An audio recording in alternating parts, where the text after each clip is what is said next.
The following program is presented by the Metropolitan Library Service Agency.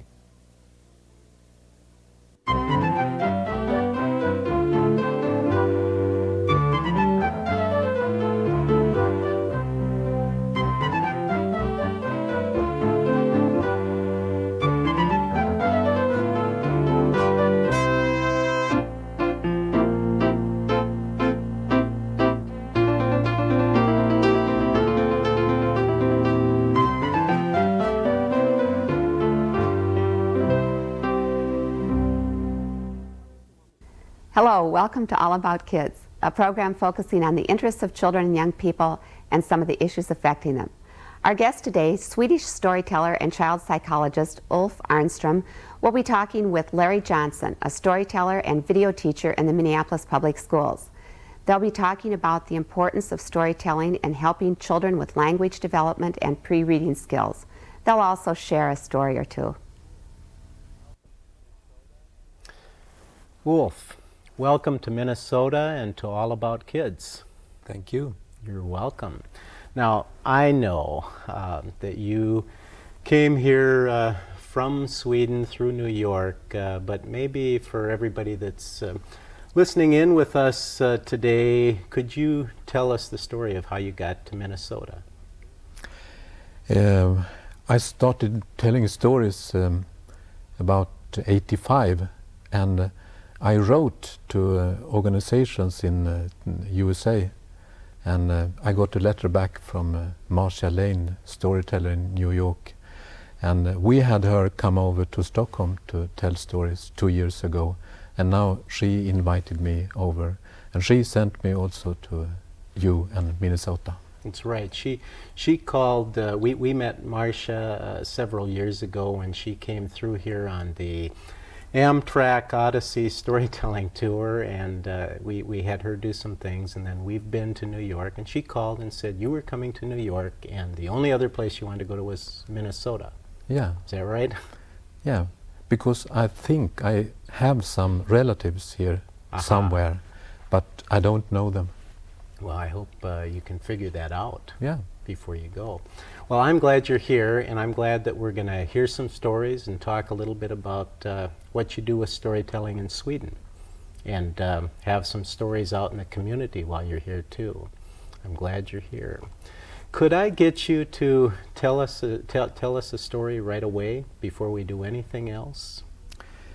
Yes, maybe I could tell you a little story about myself. I'd love that. Yeah. And I think everyone else would too. And it happened long time ago. In fact, it started 7 days before I was born. I remember I woke up very early this morning, and I hurried outside, and I got my wagon, and I fetched 7 wagon loads of rain before the potatoes started to fall. Now my mother was so pleased. She had the sun in the oven and the bread in the middle of the sky. And she said, "Ulf, now you must go out and hunt all the dangerous animals, the porridge and the pie and all the vicious little meatballs." So I ran out into the forest, right smack into a tree. I scratched the bark off my elbow and the skin off the tree, and I hit my nose so badly on a branch it turned yellow and green and all the colors of the rainbow. And it started to swell. It grew, and I had to send for help. In 18 cities, and in each of the cities there were 18 butchers, and each of the butchers had 50 men to help, and they all came, and they hacked the meat off my nose for 7 days, and sold it all over Spain for 49 cents a pound. So I became really rich, and with all the money I bought a ship, and I sailed away over the lake. But unfortunately the lake started burning until there was not a single drop of water left. So I had to walk ashore among all the cooked and fried fish, and I had to continue my journey on foot. But then this bird flew down from the moon and it laid an egg on the road, so big that I couldn't climb over it, I couldn't walk around it. All my 700 sisters and brothers came to help, but they could do nothing. All my 700 fathers and mothers came. See, I have a big family. When they saw the egg, they just sat down and cried. But then my great-grandfather came, the long white beard, a house on his nose and a wart on his tooth. And with a little toothpick, he cracked the egg, and everything in it filled the dry lake, overflowed the country. Everybody drowned, except me, you know, because I'm telling you this story. So, yeah, plain to see. So I climbed a tree, and I sailed home on an old iron stove. But when I came to the middle of the sea, it split in thousands of little pieces. I tried to fit it together again, but there was always some little piece I couldn't find. I was so confused, I couldn't even find myself in the end, and that really worried me, because the 7 days were soon up, and I was about to be born, and you know, my mother, she would not be pleased if I wasn't there at my own birth. So I climbed a church tower to, maybe I would have a better view, I could find myself somewhere, but then this hungry little boy came running after me. He was so hungry, he ate my tail. You see, it hasn't grown out since then. Fine. So I was terrified. I fell down from the church tower, 18 miles down into the earth. And I hit myself so hard that it took me 7 hours to pass out. And when I woke up, I found myself here, telling this story to you. And I'm glad that you are. Thank you. What happens when you tell it to children?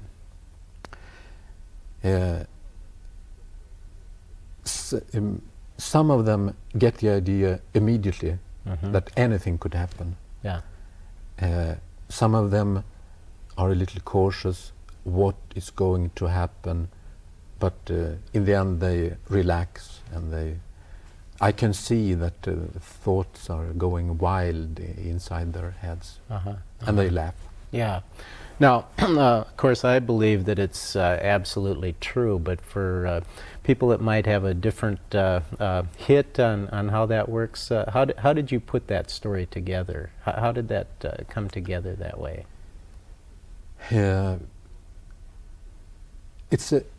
I like going to America because it makes me more Swedish. In Sweden I tell mostly stories from all over the world, but I had to have Swedish stories, so I read a lot of old recordings from the oral tradition, and I found a number of stories made up like this. So in fact I have used many traditional elements. So most of the things I said come from stories told in the 19th century. But I made the story my own, and I created a journey. But so the style, this kind of all over the place, bizarre, that's from old Swedish stories. Yeah, in fact, what I read is even more bizarre, surrealistic, poetic. It's like modern poetry. Which of course explains a lot to me, and you know, because we talked a little bit last night. My relatives on both sides are from Sweden, and I've not been there. I'm going to be there next year, and we'll see you then. But I grew up with this kind of story. My dad would do the same sort of thing, and he claimed that my grandfather, his dad, was even better at it, and they must have brought it from the old country, as they called it. Yeah. Well, I'm wondering, what the other thing I was intrigued with, and I want to make sure that we talk about this here. I teach children to tell stories in Minneapolis schools and wherever I get a chance to do that.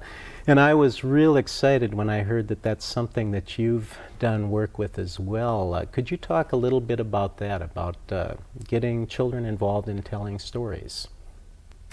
Yeah, it's one of the most interesting things I do, and what gives me the greatest pleasure in this work is that I can see when children become storytellers, that they grow, their self-esteem, their sense of self grows, and I've actually measured that they grow 3.5 millimeters for each story they tell. And so I keep on doing it. And well, go ahead. Say what you were going to say. Yeah. I remember once when I suddenly realized how important stories are to even to very small children. I was sitting telling stories and lying with my brother-in-law and his 2 boys, and one of them 2.5 years old. He was listening, and I told a story about I was flying, and suddenly I realized I forgot my toothbrush. So I told them, "Can you please fly back? I have to get my toothbrush." But they said no, so what was I to do? I opened the window and climbed out of the airplane and flew home, got my toothbrush, and flew back to the plane, climbed back in through the window. But when I closed the window, I hurt myself so badly. I still have this little scar, you can see, which proves that this story is true. Yeah. Now, what happened was, this 2.5-year-old boy, Victor, he had not been speaking for very long, but suddenly he said, "Oh, I was flying too, with a little aeroplane, but then I forgot my turtle dolls, and then I hurt my foot." And what he was doing, he was trying to create a story. He heard that there is a kind of structure to this. First you are out flying, then you forget something, and then in the end you hurt yourself. Yeah. And why these things happen one after another, he didn't understand, and he didn't care. But he was 2.5 years old, and he tried to create a story. Yeah, yeah. And of course, what he's doing is what I know from being a teacher. I work as a storyteller video teacher in Minneapolis and work with people who are trying to teach children to read and to use language. Not always understanding maybe as much as people who are storytellers how important the oral tradition is, but Victor's doing the thing, starting out loud, and that's going to help him learn how to read later and write and all the rest that we believe is so important. You talked about esteem, and of course you did this kind of bizarre exaggerated story, and I was listening to the kids getting into the imagination of it. I know, and I should make you talk a little bit about this for everybody else, that you spent a number of years as a child psychologist. Yes, right? I did. And then started storytelling full time. Can you talk just a little bit about what's the connection with that for you, with what children need, esteem and whatever else, and why did you become a storyteller? Why not stay a child psychologist? I enjoyed working as a child psychologist. So I didn't leave the field because I was dissatisfied with that work. But I happened to be working with a group of children, and I started telling stories. I really don't know why, it just felt natural. I remember they were very curious, where was the book. So they tried to find it. They were absolutely convinced it had to be somewhere in the room, but they didn't find it. And the response, the feedback made me want to tell more stories. And I started to teach storytelling to other people working with children, because I felt the power in it. And so I started to tell stories to adults too. But what I found is that there are modern psychological theories, developmental psychology, which says that in the development of the self, something called the narrative self is the last stage in the human development. And it comes after the mastery of language, after the verbal self. So, and this development happens exactly at or around 2.5 years of age. The age Victor was. That's when Victor was doing it. Right? Yeah. So I've been thinking that when children come to school in Sweden, actually education takes a step backward to the use of language which you use to put labels on things, to objectify, classify, and the storytelling, which is really the higher level in language development, has to step back a bit. For the good or the bad? For the bad. I'm sure that because when children start school, really they are fairly advanced at creating and understanding stories. Yeah, and I think they should be allowed to use that ability. Yeah, right, and I agree with you. And I think we're getting at that here with what's being called whole language now in education. But I think it's been slow in coming of people's understanding that that's so important, to start with what the child already knows about language and give opportunity for that, and let that go on to the other kinds of language, reading and writing, and the things that we've always held important in education. I'm hoping that you do more with it in Sweden and we do more here. Listen, I heard you tell a story that a child had put together when I think she was 8, you said, and then you run into her every once in a while. She's much older now. Would you tell us that story and tell a little bit about how that got put together and what happened with that whole thing? I have worked with a group of children 7 and 8 years old, and I sat down with them and I asked them, could you please tell me a story? And I wrote it down because they couldn't write at that time, and I made a book out of these stories.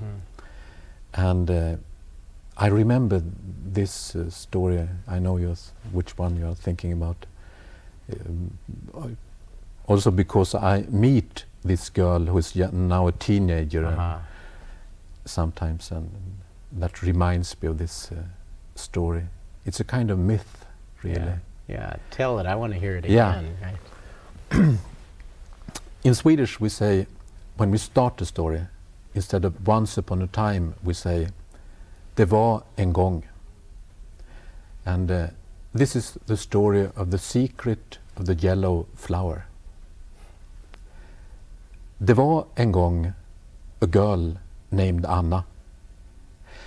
Anna, she had a new red bicycle, and she had a dog, and his name was Chico.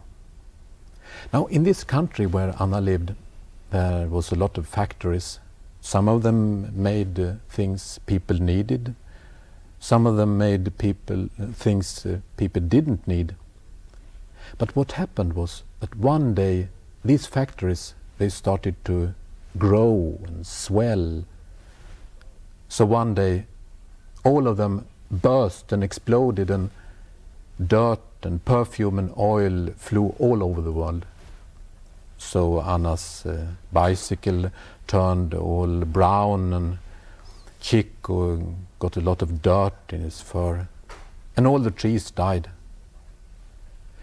Now Anna, she cleaned her bicycle and she dragged Chico into the shower to try to clean him. He was not at all happy with that idea. But what should she do about the trees? She went out into the forest with Chico and all the trees were black and dry. They walked a whole day without seeing a tree with green leaves.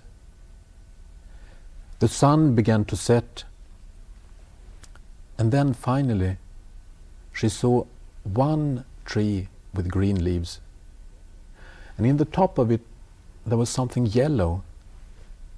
So she left Chick on the ground and climbed the tree, and in the top of the tree there was a yellow flower, a big yellow flower, so big you could walk into it. And that's exactly what Anna did. And inside the flower she saw a shining red telephone. She picked up the receiver and she dialed 0086.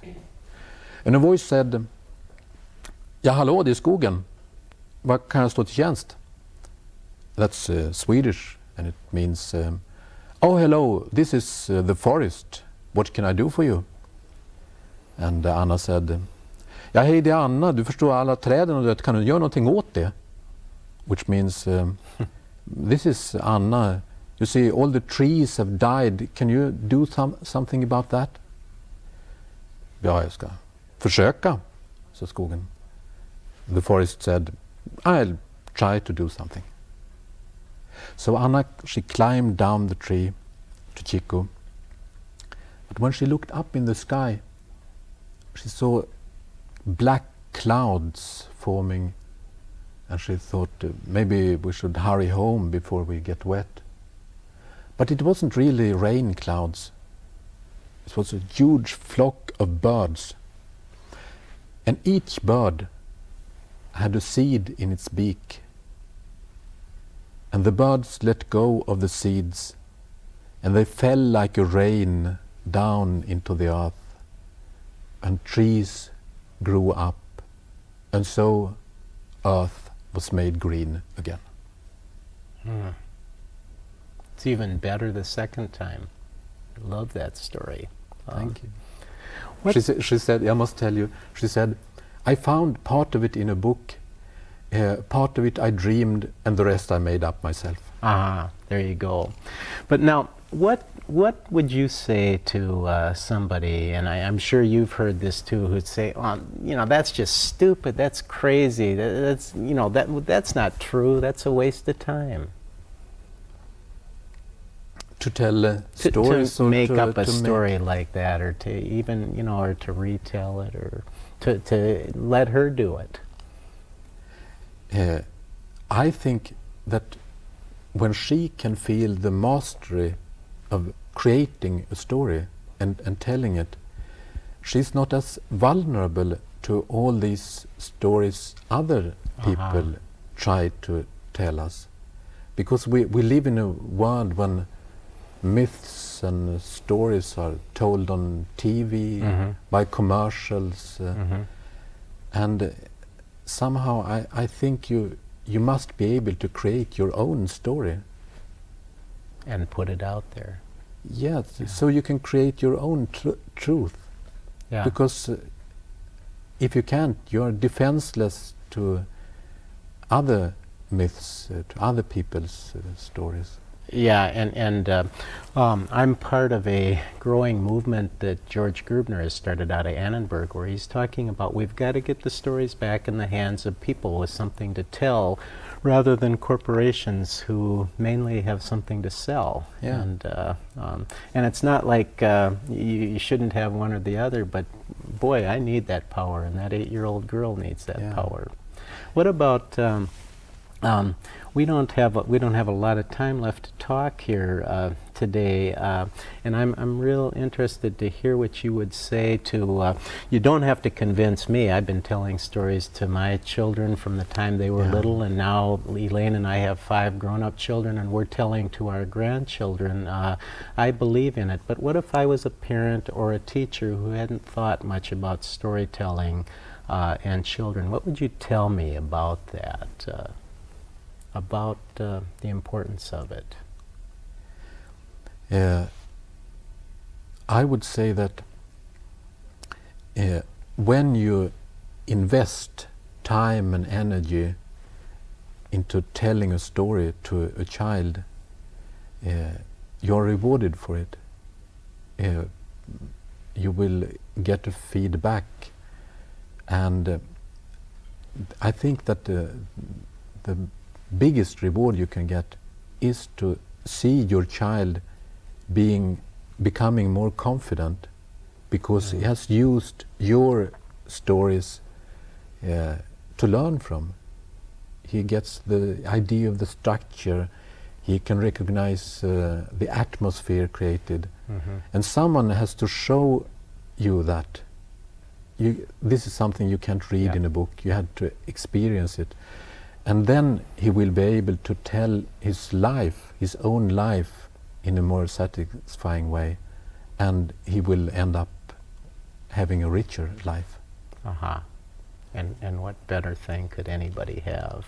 You know, we're going to be out of here in just a minute, and it just occurs to me. Well, maybe is there something you'd like to just say to everybody that's going to see this, and then I think I'd like to have you say goodbye in Swedish. I have a very short story, 2.5 sentences. Okay, it's a 5-year-old girl, a Swedish girl, who made this up because her father told her, once upon a time there were no human beings. So she said, in the beginning there were no humans. They slept inside each other's stomachs, all of them. And that's it. That's it. And that's a great story. I've heard a lot of great ones like that. Well, I want to thank you for being here with us on All About Kids. And can I get you to help me remember how to say goodbye in Swedish, and just say goodbye to everybody in Swedish? You could say tack och adjö. Tack och adjö. Wire? Adjö. Adjö. Yeah. Tuck, I know. Adjö. Well, thank you very much. Say it one more time, and then we got to go. Tack och adjö. Tack och adjö. Thanks for being here, Ulf.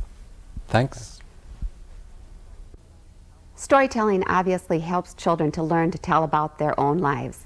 Tack adjö, Ulf Arnstrom and Larry Johnson, and thanks to all of you for joining us on All About Kids. Please tune in again.